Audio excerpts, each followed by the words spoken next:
আজ তোমাদের জন্য নিয়ে এসেছি দারুণ স্বাদের একটা অপূর্ব রেসিপি, যেটা 5 টাকার ভুট্টাকে 200 টাকার ভুট্টার রেস্টুরেন্ট স্টাইল রেসিপি বানিয়ে দেবে। তো চলো, বেশি বকবো না, কিন্তু তার আগে একটা জিনিস খুব মনে পড়ে যে এই আব্দুল কালাম স্যারের একটা কথা খুব মনে পড়ে, যদি তুমি সত্যি সূর্যের মতো চমকাতে চাও তাহলে সূর্যের মতো তোমায় জ্বলতেও শিখতে হবে। তাই দেখো, এই 5 টাকার ভুট্টাটা যখন পুড়ে যায় তখন সেটা 20 টাকা দাম হয়ে যায়। ঠিক তেমনই এই 5 টাকার ভুট্টাটাকে আজ আমি যেটা রেস্টুরেন্টটাই বানাচ্ছি সেটাকে অবশ্যই 200 টাকা দিয়ে খেতে হবে যদি তুমি রেস্টুরেন্টে খেতে চাও। তাই এটাকে গোল গোলভাবে কেটে নিলাম, তারপর 10টা সিটি দিয়ে দিলাম, ভালো করে সেদ্ধ হয়ে গেল।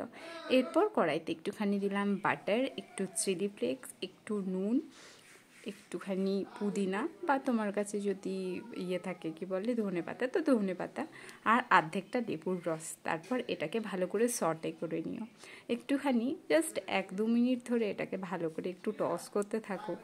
ব্যাস, তাহলেই তোমার রেডি হয়ে যাবে রেস্টুরেন্ট স্টাইলের দারুণ স্বাদের ভুট্টার রেসিপি। অবশ্যই ট্রাই করো। আমি এখন বলছি তাতেই আমার জিভে জল চলে আসছে, যাকে খাইছি সবাই নাম করেছে।